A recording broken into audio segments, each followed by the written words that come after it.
Welcome to Spiritism Explored and Explained, where we take you on a journey of discovery of the other side, the spirit realm, the universe from which you came and shall return. How to Interpret Dreams, Part 2. We left off where Astrala had shown a man a prophetic vision. Now, Astral tells us what happened next. This is what the High Spirit Astral said.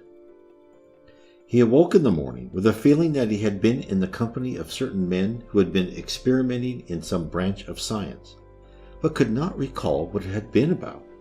But as he was going about his work that morning, the face of the man he had seen in the procession came to his mind vividly, and then he remembered several scraps of his dream experience.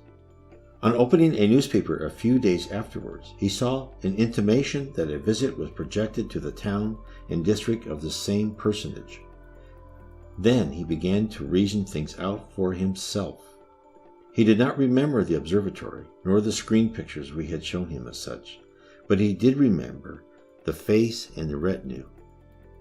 So he reasoned in this way: when our bodies sleep, we ourselves, at least sometimes, go into the sphere of 4 dimensions. That 4th dimension is such as enables those who dwell there to see into the future. But coming back to this realm of 3 dimensions, we are not able to carry over with us all that we have experienced, when we ourselves have been in the realm of 4.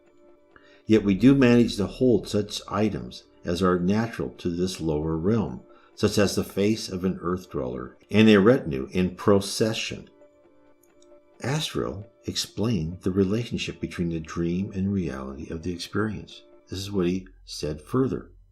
The connection, then, between such a dream as foreseen and the events themselves is the relation of a state of 4 dimensions to a state of 3, and the former, being of greater capacity than the latter, covers at any moment a wider range of view as to time and sequence of events than the latter can do.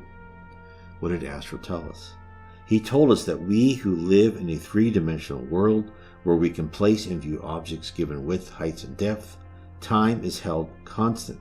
Our eyes can only view in 2 dimensions, but our brain enables us to infer the 3rd coordinate. Now suppose you are a creature of 4 dimensions. You detect width, heights, depth, and time. You see the object not in a snapshot, but in all phases of its existence. It is like living our lives in a 3D movie. The movie has a beginning and an end. The plot spans hours, although we, as actors in the film, notice only the part we are currently playing. Each scene is real life to us, but a high spirit standing outside our range of sight sees the build-up to the current scene and the result of the actions we take in our present time. We, as the actors caught in the digital representation of the film, have no concept of the audience who hovers around us, watching our lives unfold. What would happen if you took the actor out of the movie and placed her or him in the audience?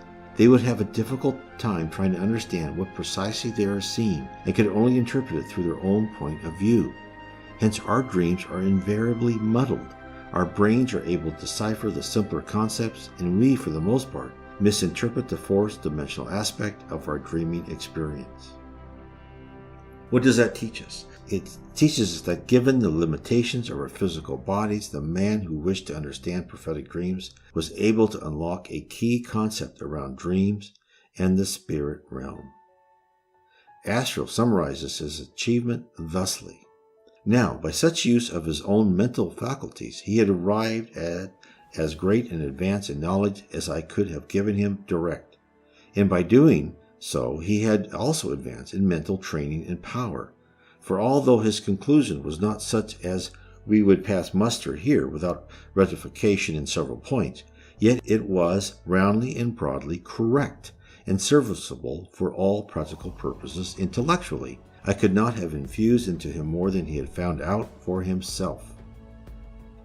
Astral is telling us we are part of the spirit realm. Our immortal souls live the vast majority of time in a world with at least 4 dimensions, maybe more than the higher one travels. Each time we incarnate, we temporarily lose our past and must live in the present. But we aren't left without any tools. We have our conscience and instincts. and we can journey back to the other side to receive assistance. We have been granted a gift of leaving our bodies during sleep.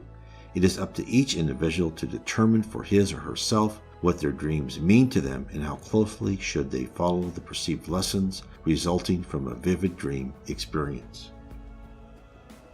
Learn more about heaven, the process, the spirit world, the other side, in my series of 3 books. The first book, Heaven and Below, where I talk about life in heaven, the lower regions, the appearances of Jesus in the spirit realm. My second book, Spirits in the Spirit Universe, I talk about spirit education, the lower levels and the higher levels of heaven, the attributes of spirits, what are the powers of spirits, and what are the knowledge of the universes they gave to us.